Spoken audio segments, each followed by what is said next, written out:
From Montana's news leader, this is the MTN 530 News. Good evening, everyone. Thanks for joining us tonight. I'm Jeanelle Slade. Well, abortion already taking center stage at the 2021 Montana legislature.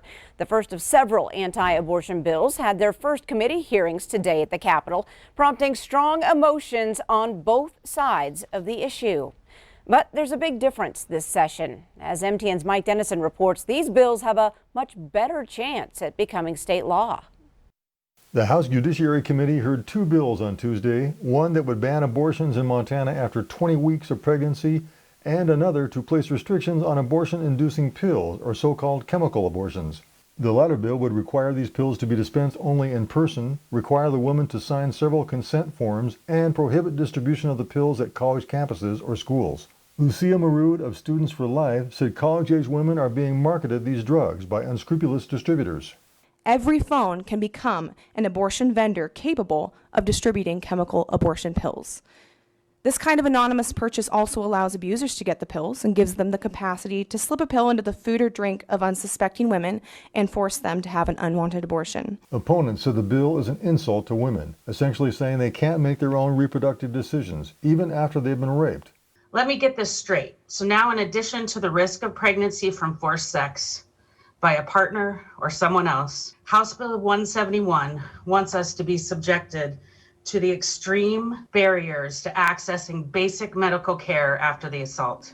Abortion opponents also lined up for House Bill 136, which creates the abortion ban after 20 weeks of pregnancy. They called it a constitutionally allowable protection both for the unborn and women because, they assert, later-term abortions are more likely to go wrong. But they also said they hope it's just one small step toward banning all abortions. I firmly believe that the day will soon come when the United States Supreme Court will see the error of its ways and overturn Roe v. Wade in its entirety.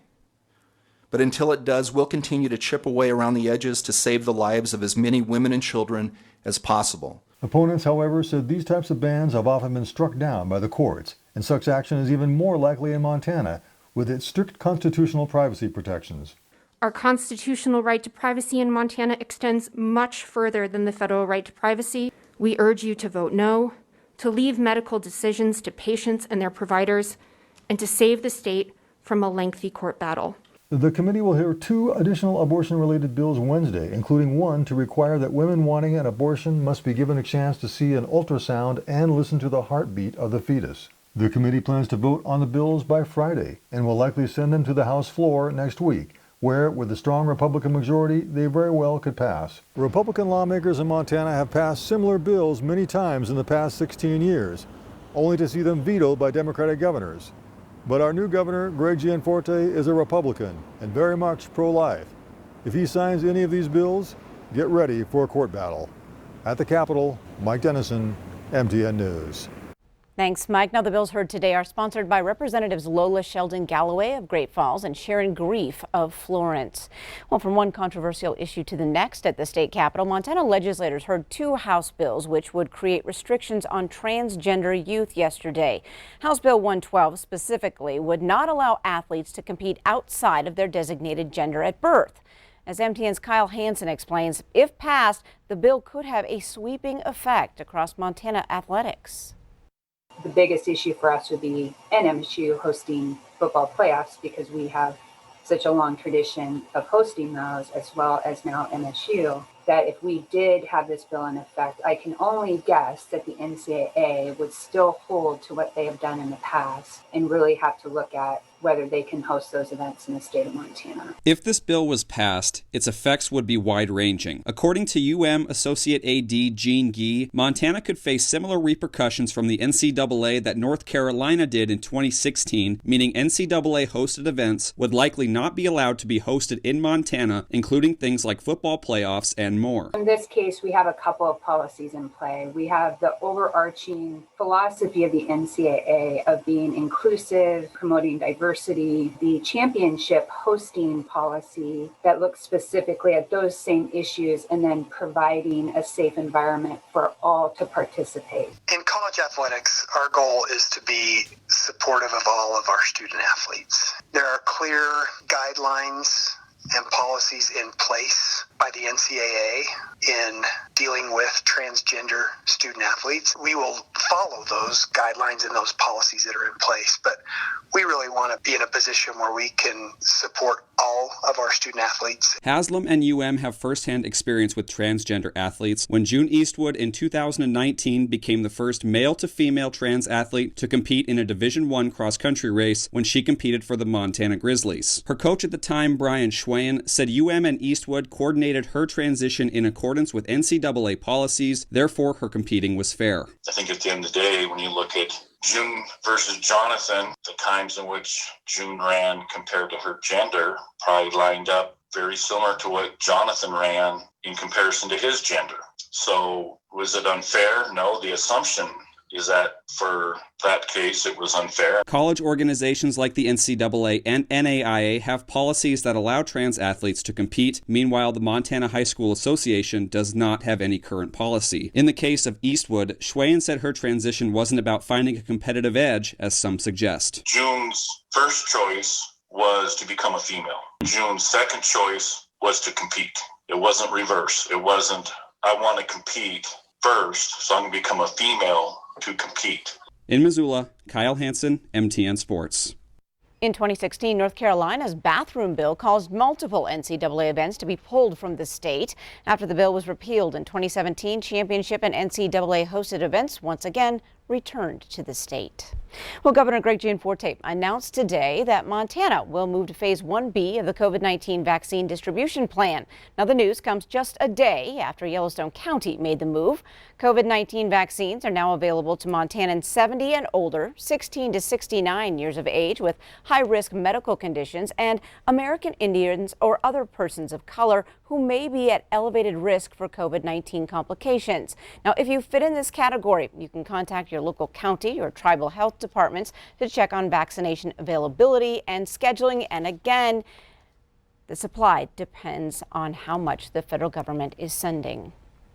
Well, on a day when the United States surpassed 400,000 COVID-19 related deaths, Montana health officials report 2 more. Both victims are from Silver County, bringing the total there to 64. Yellowstone County's death toll remains at 175, while the state reaches 1,115. Montana has seen more than 90,000 total cases with more than 84,000 recoveries. Well, there are a lot of questions surrounding a shooting last night in Laurel. No arrests have been made, and at this hour, we do not know the condition of the man who was shot. Q2's Shaquille Kozart was out at the scene today to bring us what we do know. Jeanelle, the pieces don't completely add up because law enforcement is still investigating. Sheriff Mike Linder says the county attorney still needs to weigh in on this one. But what we do know is that the shooting happened here at the 1500 block of East Railroad Street at approximately 6 p.m. last night. Sheriff Mike Linder says that someone at the residence reportedly fired shots at a man who has no connection to the property. The man was taken to the hospital by ambulance. Linder tells us no arrests have been made and all investigative reports will go to the county attorney before any further action. The names of those involved is not being released at this time. The individual that was shot is still alive at last report, but details on his medical condition have not yet been released. Back to you. All right, thanks so much, Shaq. Well, massive boulders came crashing down this afternoon at Pictograph State Park, but don't worry, the caves are untouched.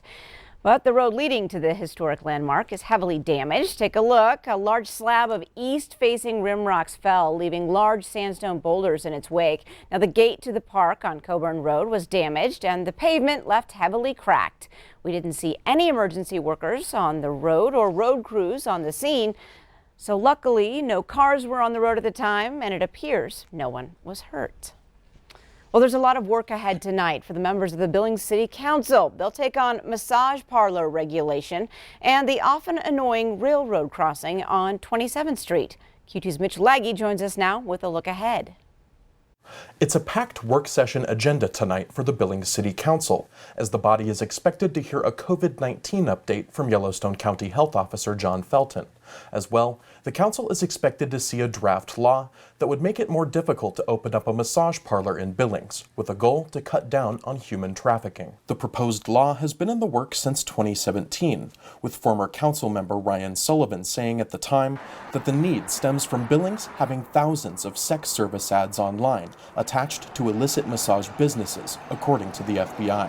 You're seeing video of King Spa from 2019, when the spa's owner, 62-year-old Scott Petrie, pleaded guilty to transportation of a person with intent to engage in criminal sexual activity. The proposed law would require the owners of massage businesses to receive a specific license from the city at a cost of $55 per year, and require them to submit background checks and fingerprinting. The law wouldn't regulate massage businesses in the criminal arena, rather in a city code enforcement sense. Tonight, the council could move to put the law on a regular agenda for further discussion, or they could send it back to city staff for further revisions. Also on the city council agenda tonight, an update from Montana Department of Transportation engineers on the 27th Street Railroad crossing feasibility study. Engineers have narrowed down the options to a tunnel, overpass, or nothing at all to replace the current at-grade crossing at 27th Street in Billings. The council could choose to throw its support behind one of the construction options, or support more study of the area, or take no position at all. Reporting in Billings, Mitch Laggy, MTN News. All right, thanks so much, Mitch. Now join us back here tonight at 10 to find out where those discussions lead. Well, a historic day now less than 24 hours away, and we'll have Inauguration Day coverage here on Q2 starting tomorrow at 5 a.m. At 6 o'clock, our broadcast will be interrupted by CBS This Morning, but don't worry, you can change the channel over to the CW and we will continue our show there. Now, coverage is also available on the KTVQ streaming app and on our website. Up next on tonight's MTN 530 News on Q2, not many businesses are booming right now, but one industry that specializes in giving individuals a new look is in high demand. And later in sports, her name says one thing, but her game is anything but. Meet Lily Bland in just a bit. I thought we'd make 40 degrees today. We missed it by that much. Temperatures in the upper 30s, but the wind gusts were also there. We'll tell you what's going to happen for the rest of the week coming up